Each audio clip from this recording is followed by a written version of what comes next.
Lanjutkan membacakan firman Tuhan dari Kejadian pasal 21 dengan judul Ishak lahir.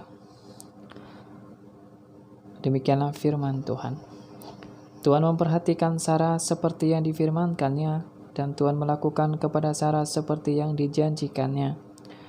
Maka mengandunglah Sarah, lalu ia melahirkan seorang anak laki-laki bagi Abraham dalam masa tuanya, pada waktu yang telah ditetapkan sesuai dengan firman Allah kepadanya.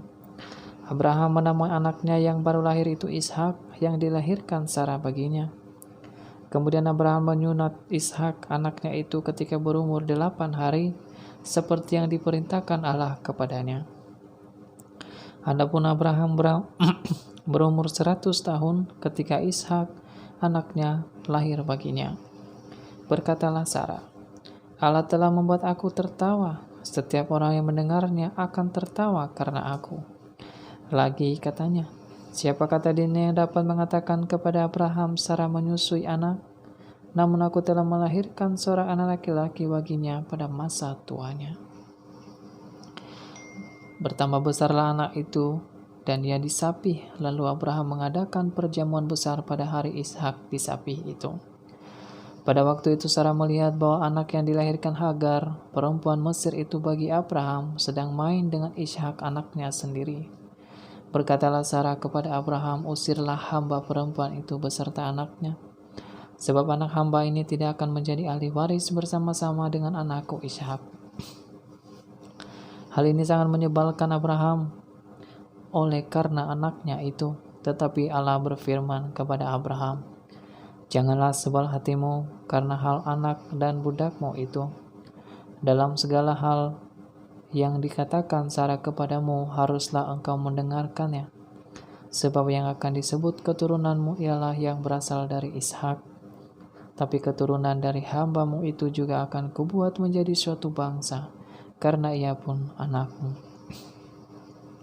Keesokan harinya pagi-pagi Abraham mengambil roti serta sekirbat air dan memberikannya kepada Hagar.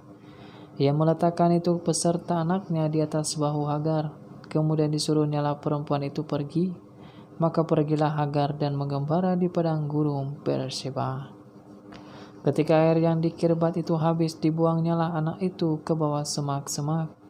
Dan ia duduk agak jauh, kira-kira sepemanah jauhnya, sebab katanya, tidak tahan aku melihat anak ini mati.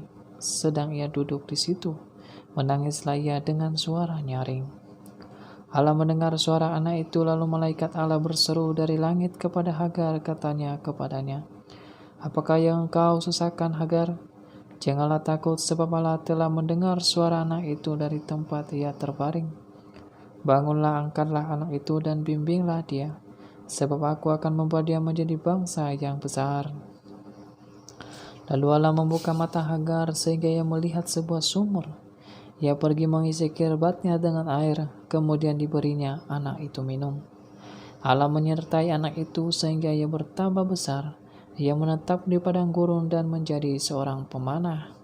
Maka tinggallah ia di padang gurun Paran. Dan ibunya mengambil seorang istri baginya dari tanah Mesir.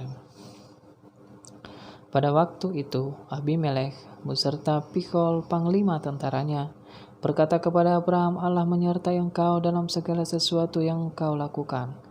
Oleh sebab itu bersumpahlah kepadaku di sini demi Allah, bahwa engkau tidak akan berlaku curang kepadaku, atau kepada anak-anakku, atau kepada cucu cicitku, sesuai dengan persahabatan yang kulakukan kepadamu. Demikianlah harus engkau berlaku kepadaku dan kepada negeri yang kau tinggali sebagai orang asing. Lalu kata Abraham, aku bersumpah. Tapi Abraham menyesali Abimelek tentang sebuah sumur yang telah dirampas oleh hamba-hamba Abimelek. Jawab Abimelek, aku tidak tahu siapa yang melakukan hal itu. Lagi tidak kau beritahukan kepadaku, dan sampai hari ini belum pula aku dengar. Lalu Abraham mengambil domba dan lembu dan memberikan semuanya itu kepada Abimelek. Kemudian kedua orang itu mengadakan perjanjian. Tapi Abraham memisahkan 7 anak domba betina dari domba-domba itu. Lalu kata Abimelek kepada Abraham, untuk apakah 7 anak domba yang kau pisahkan ini? Jawabnya, ketujuh anak domba ini harus kau terima dari tanganku untuk menjadi tanda bukti bagiku bahwa akulah yang menggali sumur ini. Sebab itu orang menyebutkan tempat itu Berseba, karena kedua orang itu telah bersumpah di sana. Setelah mereka mengadakan perjanjian di Berseba, pulanglah Abimelek beserta Pikhol, panglima tentaranya, ke negeri orang Filistin. Lalu Abraham menanam sebatang pohon tamariska di Berseba dan memanggil di sana nama Tuhan Allah yang kekal. Dan masih lama Abraham tinggal sebagai orang asing di negeri orang Filistin. Demikianlah firman Tuhan.